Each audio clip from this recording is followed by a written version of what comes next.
Next up, we're going to look at the startup culture in the Middle East. And to moderate that panel, we have Ozan Sönmez, who is part of the King Abdullah University. He's just gone over there to start a new accelerator incubation program there. But Ozan and I have known each other for quite some time now, and he was based here in Istanbul for a long time and very much part of Turkey's startup culture. And so I'm going to hand it over to Ozan, and so that you can introduce your panel. A round of applause for Ozan and his panel. Come on, people, with the applause. Come on. All right. You're all sleepy, you're all tired. This is the second day. Could you please stand up just to wake yourself up a minute, please? And now I'll have some time to introduce my panel. Please join me in some stretches, some movements. I don't want anybody to receive. This is serious. Middle East. No problem. Very serious. I like you a lot. Thank you so much. Those who joined, those who didn't join, keep on sleeping. I don't mind. Can I have a mic, please?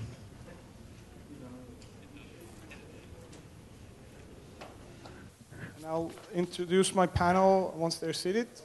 So our distinguished panel, could you please take your seats? I don't want to do one by one. Please don't put the lady first again. Thank you. That actually woke me up. Yeah. They need to be awake. This is important. All right. Yeah. Please. Go ahead. Nivan would have done it even if I haven't told him this. So he's a good friend. So thank you. And now I'm opening the genie bottle. What do you know about the Middle East? Fairy tales, stories, 1001 Nights. And now we have a genie in a bottle. And this is important. This is a gift from the King Abdullah University of Science and Technology. I will give it after to Burak, if he can handle it. We have 3 wishes. I was planning to have 4, but I'll give 1 wish to Burak. So my name is Ozan Sönmez. I'm coming from the King Abdullah University of Science and Technology.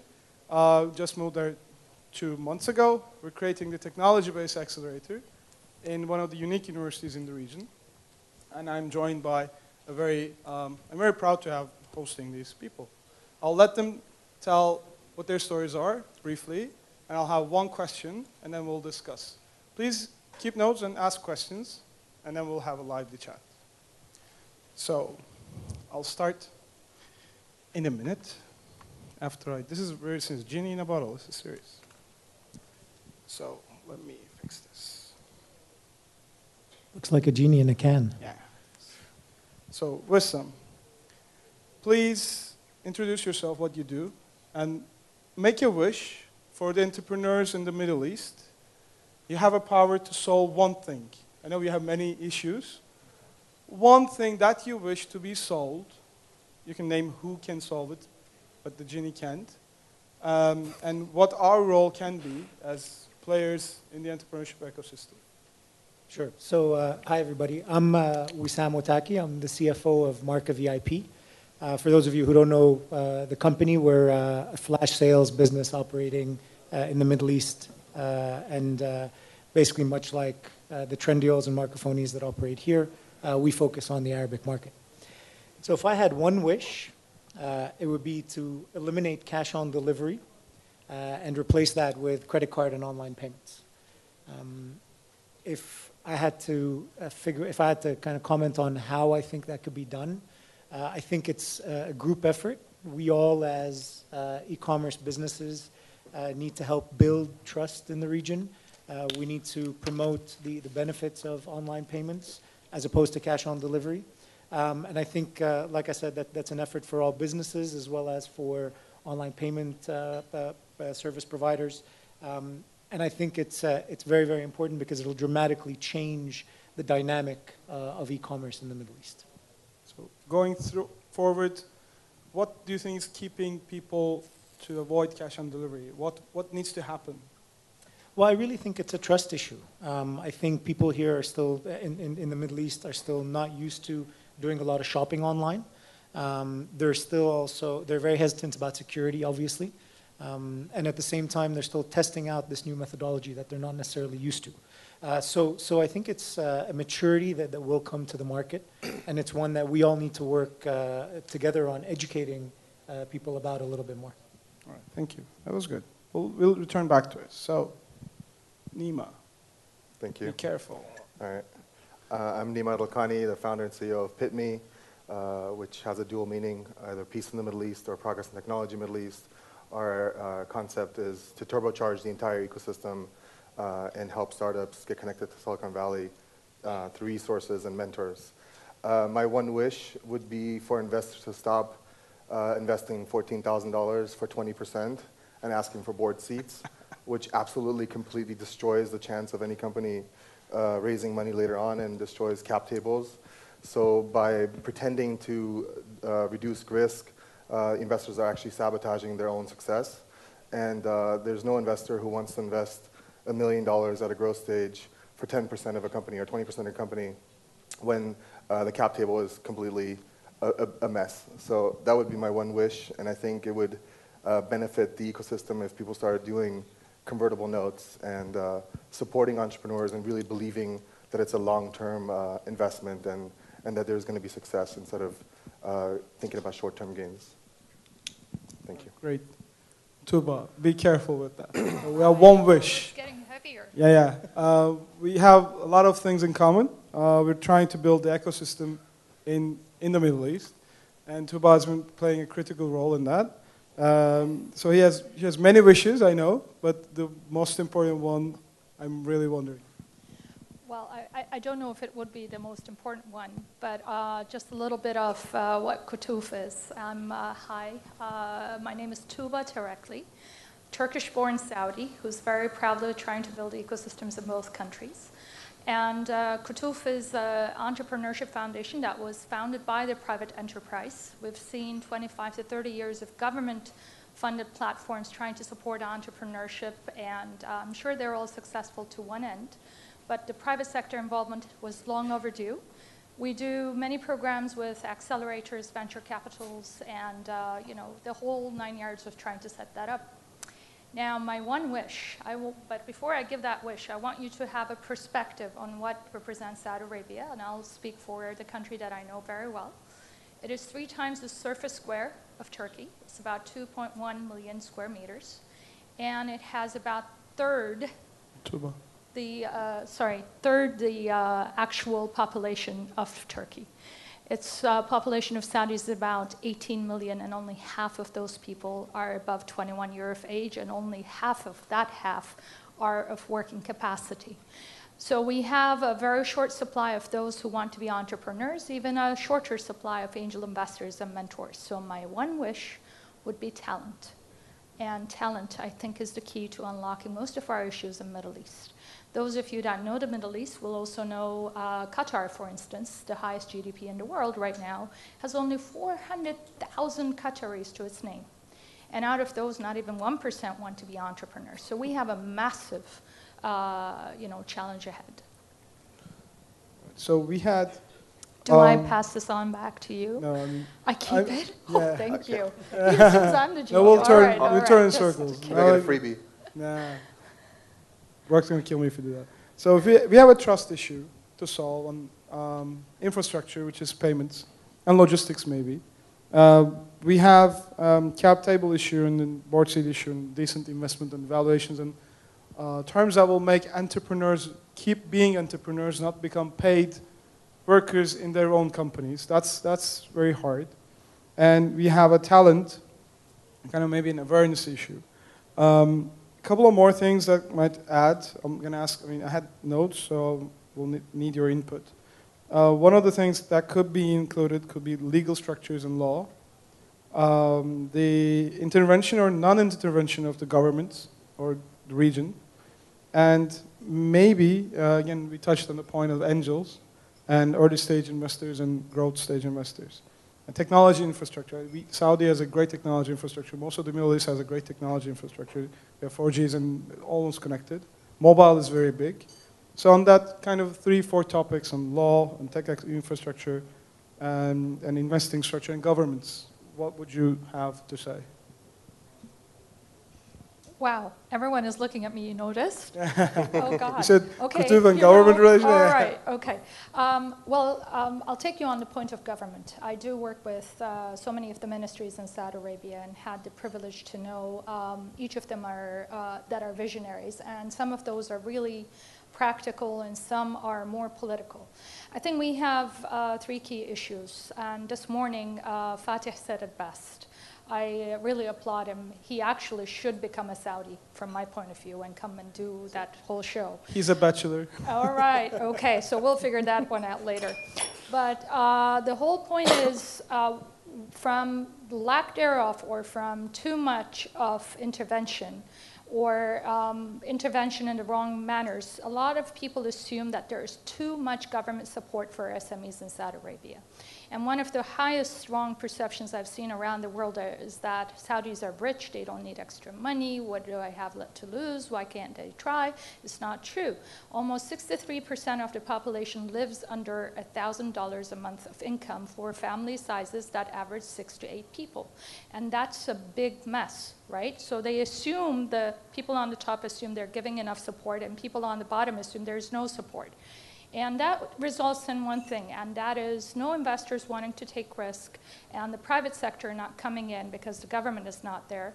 And they basically go on to clone as many projects as they can. So you are only a successful entrepreneur if you have Arabized Yahoo or Microsoft's latest, app challenges. You have the Arabic version of whatever that, app is, and it really doesn't make a lot of sense. And again, I guess goes all the way back to the talent. We have zero mention of entrepreneurship in our syllabus as it exists today in Saudi Arabia. That sounds familiar from the Turkish experience we had. So we actually are still fighting what to call entrepreneurship in Arabic. A lot of people agree that it should be called Riyad al-Amal. Some of us think it should be a Samiyun. But the What's whole the point difference? is, the difference is one is too elite, so puts it at a rank that only the rich could afford, Riyad al-Amal. And Samiyun puts it at a very low rank, which is like, it's a hands-on thing. You have to bootstrap, you have to strive. But they literally both mean the same So you're going thing. through the same struggles again. We don't have a definition of what is a unified definition of what is an SME. So you may go to Ministry of Labor, he has his own definition. And to date, banks don't have a definition of what is a startup company. And a lot of people don't understand that it's a startup and is a company in the making. Of course, if you don't present a business plan, which is the key in Saudi Arabia, you get no funding.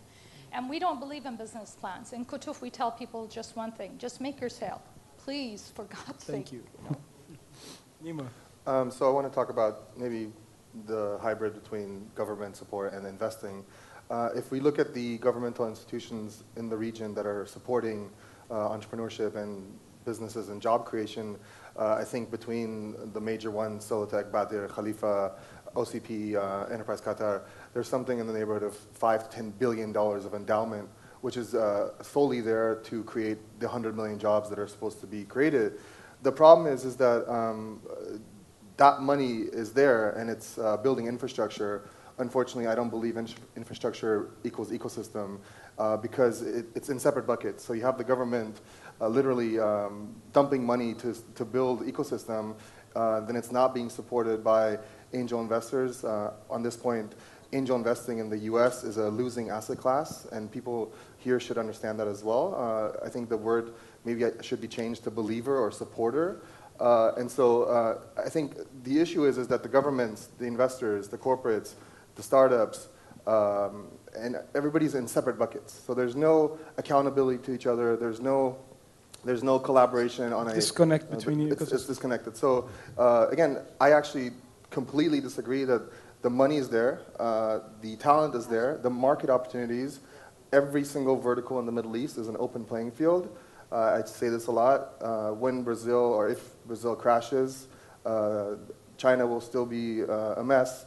India still will have cultural issues. Europe will be conservative, and Russia is an opportunity. But I think I call the Middle East the final frontier as far as a market where in every single vertical you have multi-billion-dollar opportunities, and all the numbers are going up. And so I think people need to find better ways to collaborate and connect each other's efforts. Good point. On the investing side, one of the most experienced people in the room raising funds is here. So what would you take on any of the topics we mentioned? Well, look, I think, in addition, and agreeing with Nima here, that we find ourselves in the fastest growing e-commerce region in the world, according to Visa and a whole bunch of other people. So there's definitely a lot of potential in the region. But we still have some issues that we need to resolve. And fundraising and investing and how it ties into legal infrastructure is a very important one. So one thing we don't have in the Middle East, if you go around, are, for example, a tiered share structure that allow investors to have, preferred shares, convertibles, so on and so forth. We don't have decent bankruptcy laws. It's very, very expensive for an entrepreneur in the GCC in countries like the UAE, Qatar, Bahrain. Bahrain may be a little bit easier, or cheaper, to start a business and then fail. There's even a stigma around that culturally that's slowly changing. So the potential is definitely there. I think government intention is there, albeit with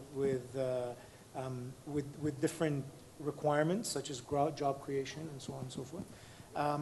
But legally, there are still challenges, and overcoming those challenges will open up a risk appetite for entrepreneurs that are coming out of university that can say, you know what, I'm going to give it a shot.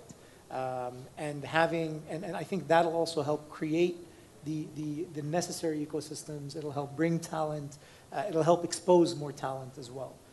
So yeah, I think from a legal perspective, there's a lot of work that the governments can do to make it easier for young entrepreneurs to go out and get investment from angels and VC funds and so on. Great. So to sum up, and just before leaving the floor to questions, we talked about the trust issues, the cultural issues, and risk-taking. The region doesn't have an issue by risk-taking. This is the region where created every possible commercial institution, commercial routes back in centuries ago. So everything is there and the establishment is there. We need to have progress in the legal and bankruptcy laws, high potential weighting. I tend to agree with Nima. Lots of issues on equality, and this is one of the top things that every country is facing. And we need to grow the awareness on entrepreneurship. I think the institution I'm representing is trying to establish a couple of those, tackling all of those, trying to create technology out of Saudi-based accelerator and a seed fund, and expecting technology to arise, to come to Saudi, to come to Middle East, to reach new heights. So leaving with that, I'd like to have the floor if they have any questions. And do we have any time left? Can someone? All right, great. So we have time. So any one of you have any questions? You had an assignment. I gave you an assignment before I start. Okay.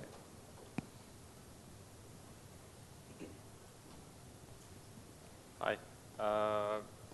I think the Middle East is, as Tuba said, there are countries which have lots of capital and lack of talent, and there are other countries in the Middle East, for example, in Egypt, we have lots of talent but very little capital.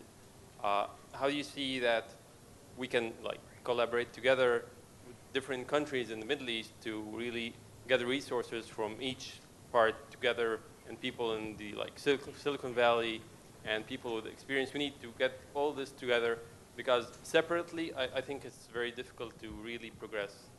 So I think the question is about the disconnection between capital and talent. Talent is universal in Egypt, where he's from. He's a startup entrepreneur, by the way. And it's very important that we kind of connect those dots. So how can we do it? Well, we in Saudi, we have partnered with the famous Egyptian accelerator, Flat 6 Labs. And the first response we got from the market is, why didn't you partner with an accelerator out of Silicon Valley? And why would you choose partners out of Egypt? I can tell you, you are absolutely correct. Egypt has a lot of talent. So does Jordan. So does Lebanon and Morocco and Tunisia and Turkey. Turkey has also a very abundant source of talent. Now, the connectivity comes when we agree to collaborate. And we don't do it as masked programs or PR programs, but we actually excitingly embark on journeys together. When I mean together is the small-size entrepreneurs together with other small-size entrepreneurs. I really believe that we have to advocate for buy small campaigns, that we buy from each other and we support each other. I send you a mentor, you send me a mentor. I send you a client, you send me a client. I send you my angel investor who is interested in your market, you send me yours that's interested in my market. And those things have to be very active. We've signed up with Wando on several of those collaborations. We've just unleashed our first pilot e-commerce where one activator of the platform is from Amman, the other is from Lebanon, and the root is in Saudi.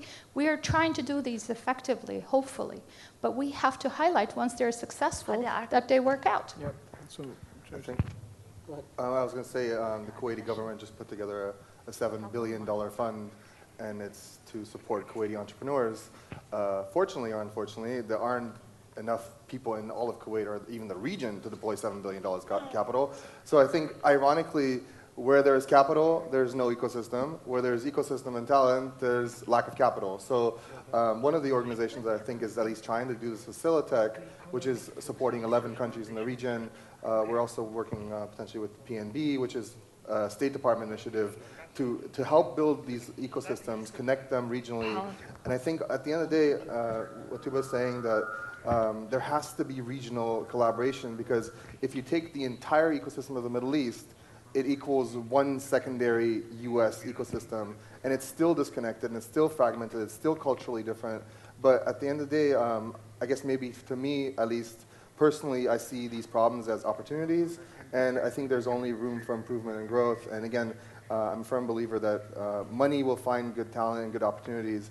It's just a matter of narrowing that gap in between all these efforts that are getting people started, Flat 6, Oasis, Berrytech. There's a bunch of people who are getting people started. The gap is in the growth stage, and not just capital, but also growth stage support. And then there are the Abrajas, the N2Vs, the government funds that are doing later stage stuff. So it's just getting everybody together and collaborating more. I think, and you know, I'll venture saying if you give the entrepreneurs in the Middle East $7 billion, they'll do something interesting with it. But there's also a role for organizations like us that have crossed a lot of these challenges. We obviously still have a lot more in front of us, but we're now also heavily involved and very keen on helping build the ecosystem.